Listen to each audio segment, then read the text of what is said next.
Hey guys, I'm Rich from NeoWin. Today we're unboxing the Lenovo ThinkPad X1 Yoga with OLED display. Now this is one that I'm pretty excited about. What you're looking at right now is the Lenovo ThinkPad X1 Yoga. This one I reviewed already, and you can find that review on neowin.net. But this one had a 1080p LCD.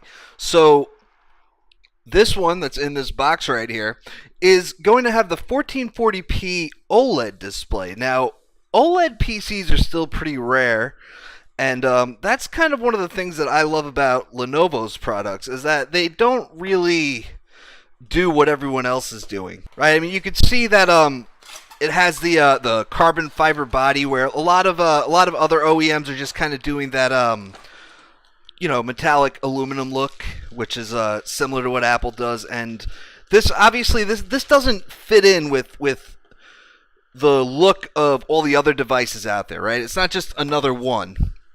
Let's see what else is in here. Some paperwork that we're not going to look at. We've got what's going to be in here is a power adapter, obviously. Now, this power adapter is USB Type-C. So obviously it does charge through USB Type-C. It's not that different from the one I already reviewed. Although I do have some Lenovo laptops that they've sent me that have multiple charging solutions, like a legacy power adapter port and then also USB Type-C. Now there are a couple other differences that we're going to find with this model. This one's got a Core i7. The last one they sent me was Core i5.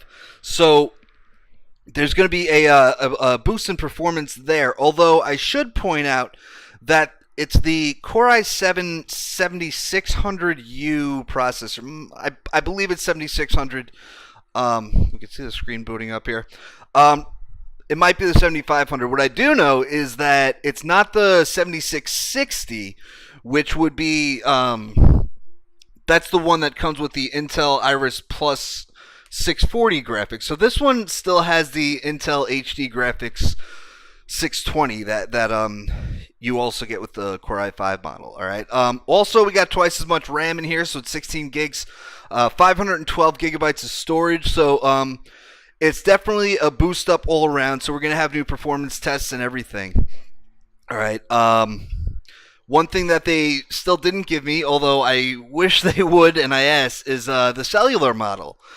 They do make a variant of this, and it's just an add-on when you can configure the product for a Snapdragon X7 cellular modem. So we could just put these right next to each other, and maybe you could kind of see the difference. But you do get it's a lot more vibrant in the colors on the OLED model.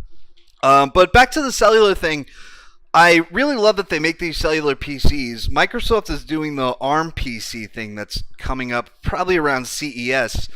And that's supposed to be a big thing for always connected PCs. And I love that about Lenovo. Like I said, that they're not doing what everyone else is doing. And they're actually making cellular PCs with Intel processors. Like, why do we have to wait till CES when we can just do it now, right? So back to the screen, because that is really the big feature of this particular unit, other than the performance tests that we'll be doing. You'll notice that the screen is truly black. Like, you really can't see where the bezel ends and where the screen begins, because an LCD screen is entirely backlit, and you can see that over here. So you'll notice with, say, your television, if the screen is showing something completely black, you can still tell that it's on, right? Because there's a backlight behind it. And that's not the case with OLED, because OLED, which stands for Organic Light Emitting Diodes, you could actually turn those pixels off, so you get true blacks. Now, I'm not sure, they didn't tell me particularly what kind of OLED this is. There's two kinds. There's active matrix and passive matrix. I'd imagine this is active matrix or AMOLED, because that's a lot more common in bigger screens, and it's generally considered to be better for various reasons.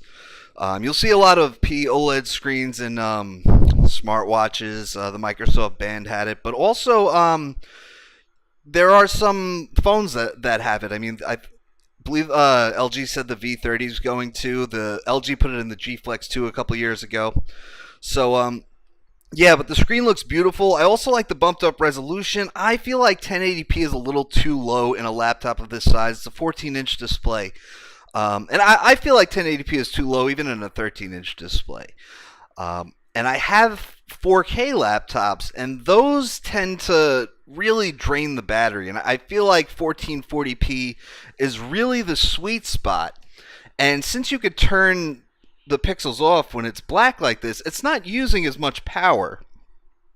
So, and obviously since it's a 14-inch device rather than a 13-inch device, it has a bigger battery. So, it this should be a really fun device to use, and I can't wait to move forward with it. Anyway, that's all I got for now, because we really went over this device. You can see that it has a lot of ports. That was one thing that I really loved about the X1 Yoga, is that they didn't pull out any stops when it came to ports. All right, we have over here obviously is the power button.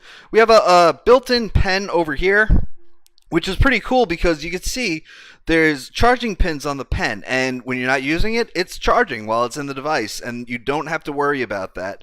And you don't have to worry about storage because it's right there carrying it around. We have a headphone jack right here, or a headset jack because it works on microphones too.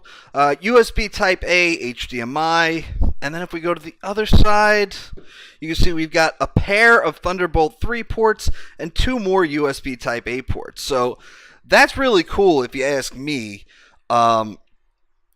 You don't see many laptops or convertibles coming out these days that have 2 USB-C ports and 3 USB Type A ports. It's really end-to-end and HDMI, because a lot of the stuff coming out now just has USB Type C, or like the HP Spectre X360 has the 13-inch has 1 USB Type A and 2 Type C. It's really cool to see when that really doesn't pull out the stops and you get everything that you want. One more thing, which is probably my favorite feature, which I'll point it out anyway.